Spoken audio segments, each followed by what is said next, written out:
আমাদের চারপাশে কিন্তু প্রতি মুহূর্তে ঘটে চলেছে নানা রকম অদৃশ্য জাদু। এগুলোকেই আমরা বলি রাসায়নিক বিক্রিয়া। চলুন আজ এই জাদুর পেছনের বিজ্ঞানটা সহজ করে জেনে নেওয়া যাক। আচ্ছা, একটা প্রশ্ন দিয়ে শুরু করা যাক। ভাবুন তো, বরফ গলে পানি হয়ে যাওয়া আর গ্যাসের চুলায় দাউ দাউ করে আগুন জ্বলা, এই দুটো কি একই রকম ঘটনা? দুটোই তো পরিবর্তন, কিন্তু এদের মধ্যে পার্থক্যটা কোথায়? বিজ্ঞানীরা পরিবর্তনকে মূলত দুই ভাগে ভাগ করেন। একটা হলো ভৌত পরিবর্তন, যেখানে পদার্থের আসল পরিচয়টা বদলায় না, যেমন বরফ আর পানি, দুটোই তো আসলে H2O, তাই না? আর আরেকটা হলো রাসায়নিক পরিবর্তন, যেখানে একেবারে নতুন একটা জিনিস তৈরি হয়। আজ আমরা এই রাসায়নিক পরিবর্তন নিয়ে কথা বলবো। তো এই যে রাসায়নিক পরিবর্তন, এর ভেতরে আসলে ঠিক কি ঘটে? কিভাবে একটা জিনিস বদলে গিয়ে মারাত্মক নতুন আরেকটা জিনিস হয়ে যায়? চলুন একটু গভীরে যাওয়া যাক। ব্যাপারটা খুব সহজ। রাসায়নিক বিক্রিয়া মানে হল পরমাণুদের এক নতুন গঠন, অনেকটা পুরনো বন্ধুত্ব ভেঙে নতুন বন্ধুত্ব গড়ার মতো। এখানে পরমাণুগুলোর পুরনো বন্ধন ভেঙে যায় আর তারা নতুন করে নিজেদের মধ্যে যুক্ত হয়ে নতুন বন্ধন তৈরি করে। যে কোনো রান্নার মতো, তাই না? কিছু উপকরণ লাগে আর শেষে একটা নতুন ডিশ তৈরি হয়। রসায়নে এই শুরুর উপকরণগুলোকে বলা হয় বিক্রিয়ক, আর বিক্রিয়ার শেষে যে নতুন জিনিসটা পাওয়া যায় তাকে বলা হয় উৎপাদ। গ্যাসের চুলা জ্বলার উদাহরণটাই ধরুন। এখানে মিথেন গ্যাস আর বাতাস থেকে আসা অক্সিজেন হলো আমাদের বিক্রিয়ক। যখন চুলা জ্বলে, এদের মধ্যকার বন্ধনগুলো সব ভেঙে যায়। এরপর পরমাণুগুলো নতুন করে জোড়া লেগে তৈরি করে কার্বন ডাইঅক্সাইড আর পানি। এই দুটোই হলো আমাদের উৎপাদ, এক্কেবারে নতুন জিনিস। কিন্তু মজার ব্যাপার হলো, সব বিক্রিয়া কিন্তু এক পথে চলে না। কোনোটা শুধু সামনে যায়, অনেকটা ওয়ান ওয়ে রাস্তার মতো।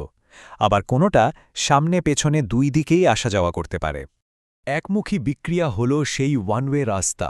একবার বিক্রিয়ক থেকে উৎপাদ তৈরি হয়ে গেলে আর ফেরার কোনো পথ নেই। অনেকটা কেক বানানোর মতো।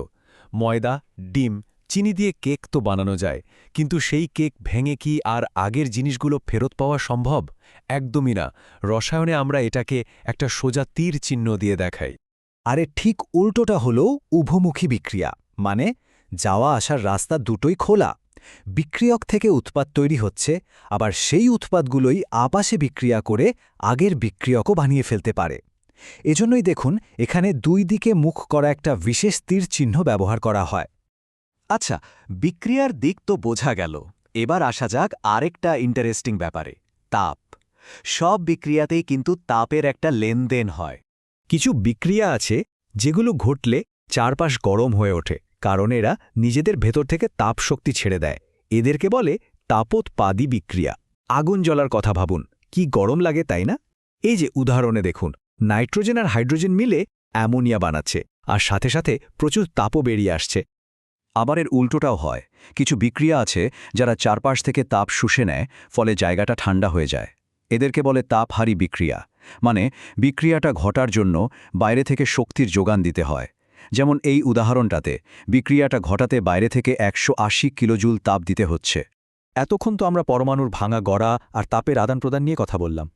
এবার আসব সবথেকে গুরুত্বপূর্ণ একটা খেলায়, যেটা খেলে এক অতি ক্ষুদ্র কণা, ইলেকট্রন।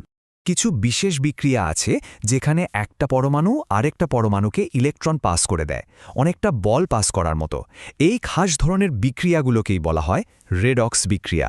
এই ইলেকট্রন দেওয়া নেওয়ার খেলাটার দুটো পার্ট আছে। যে পরমাণু ইলেকট্রন ছেড়ে দেয় তার হয় জারণ, আর যে পরমাণুটি সেই ইলেকট্রন গ্রহণ করে তার হয় বিজারণ। আর সবচেয়ে বড় কথা হলো, এই দুটো ঘটনা সবসময় একসাথেই ঘটে। একজন না ছাড়লে তো আরেকজন ধরতে পারবে না, তাই না?